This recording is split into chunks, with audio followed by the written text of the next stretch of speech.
Lagosians have expressed worry and concern over the arbitral extortion by the agents, payment of agent fee more than 25 to 20% or more, depending on the location, agreement fee again, taking the same route, and damages. Now, someone who has come to address that, saying that all landlords should restrict themselves to 1 month rental fee. How possible is that in Lagos? And what is the commitment of Sanwo-Olu administration or Lagos government to ensure the implementation of this?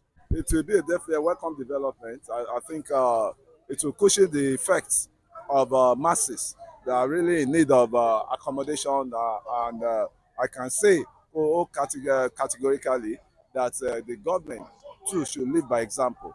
They should build more houses for the citizens in the ground. And if it is, they will not let that house out, they should set an example on the ground. So for people to follow suit. Once the government start doing that, a lot of investors will follow suit, and there will be affordability of properties, all for the masses to stay.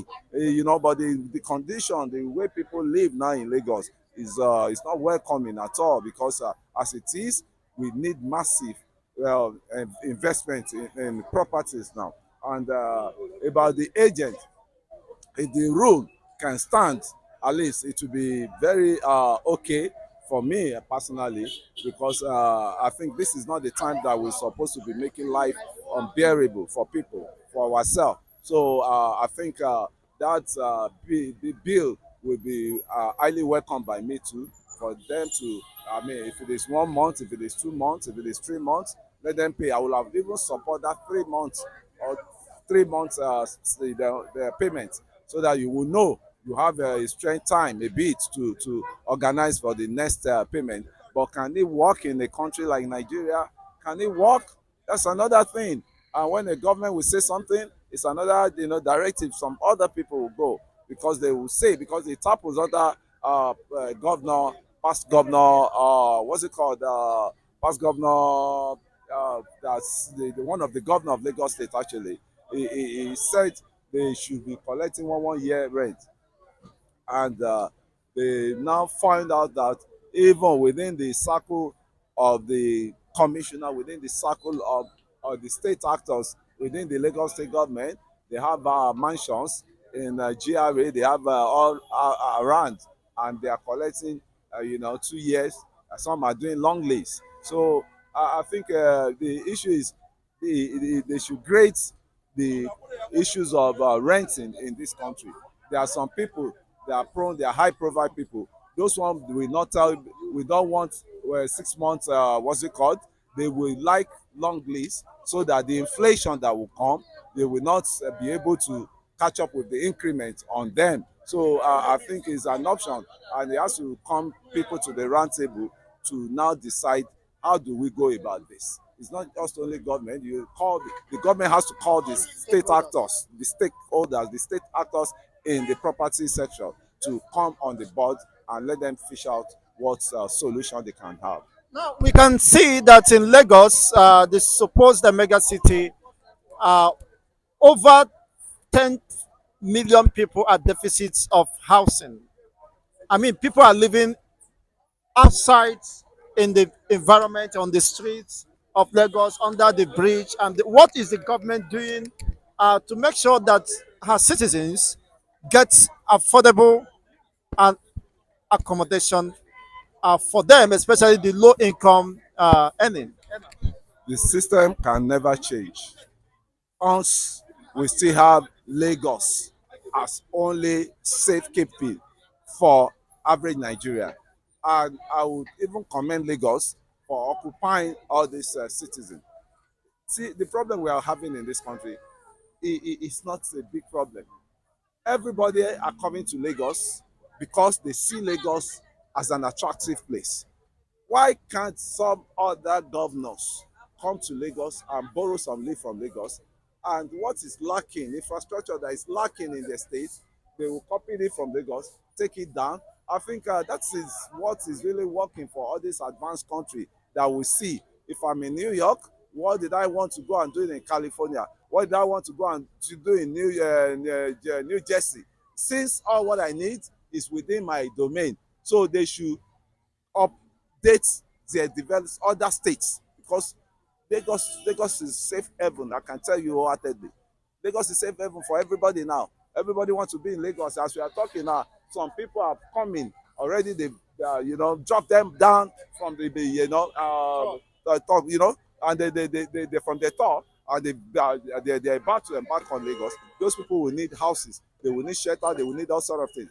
But now, if you decentralize the the what's it called, infrastructure in all the region, in all the states, because it will not be much attractive. Because what am I looking for in Sokoto is inside my Sokoto. So why will I do be hunting around to come to Lagos when I know there are some infrastructure that I can't benefit in my state, in my and that is why a lot of us, we need to go back home, likewise start, because if Lagos did not see the crowd, the house booming will not be appreciate. So you see what we say. I myself, I want a situation whereby I can get my property done fully in my state. I can just walk away when I see that the property is not welcoming for me to pay now in Lagos. I can stay in my state. The world is a global village now. Not everybody that has to stay in Lagos. That's one thing. I tell myself, so age, I have to find somewhere to go and for retirement benefit. We can't continue like this. Don't you see the life you are living? Do you think it's a normal life and average people live in Lagos?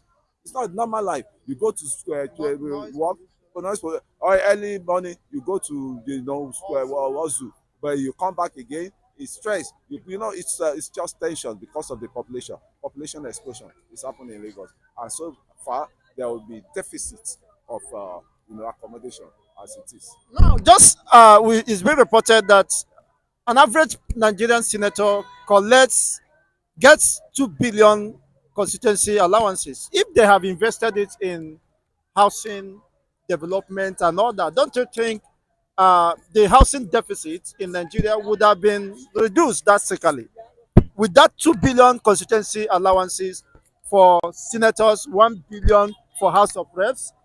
Have you seen any development, any improvement in the last 2 years of Tinubu's administration? Me, I've not seen any improvement. I don't know where maybe they are putting that money into canal or into river. I don't know, but I've not seen any.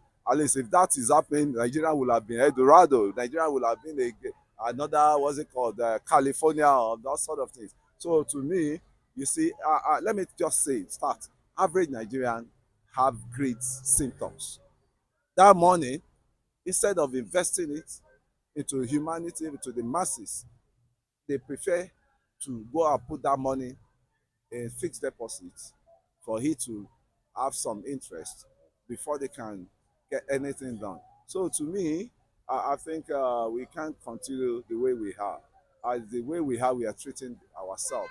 And you see, we keep blaming government. Who are the government? It's we and you and I. They bring the governance from us. Who are the government? We are the government because they are our messenger. But we fail to do that. We fail to fight for our right. We fail to ask for our right.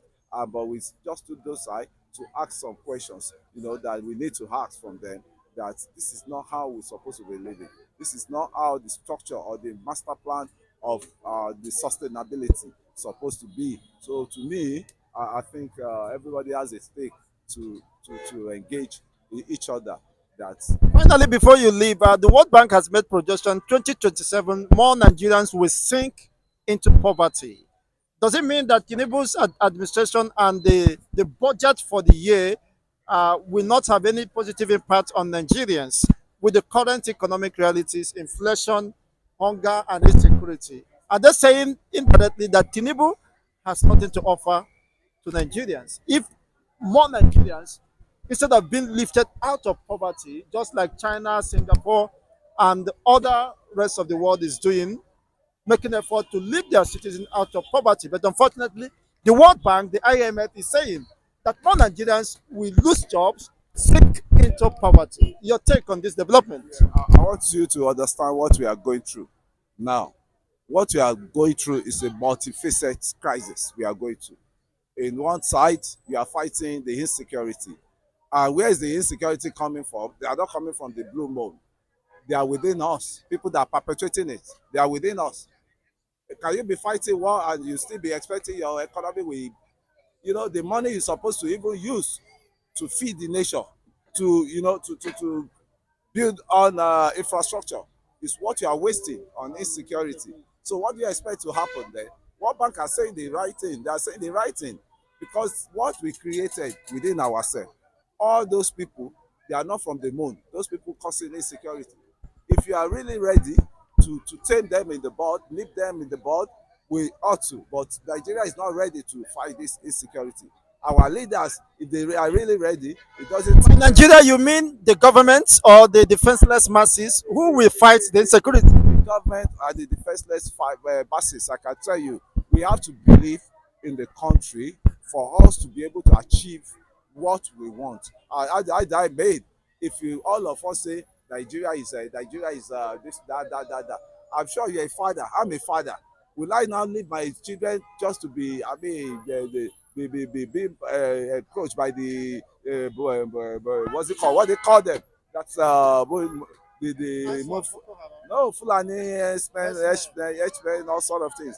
So to me, I think it's a collective effort in which we have to fight. The battle is for all of us. You see something, you say something, and then you see every Americans. They will tell you they can die for America. So where will it be for Nigerians that it will be that will be soft for Nigeria to be able to proud of their country that they can die for Nigeria? But I doubt it for now because there's no loyalty from the leaders to the what's it called to the masses. Likewise, and I can tell you, Nigerian masses are the most impoverished.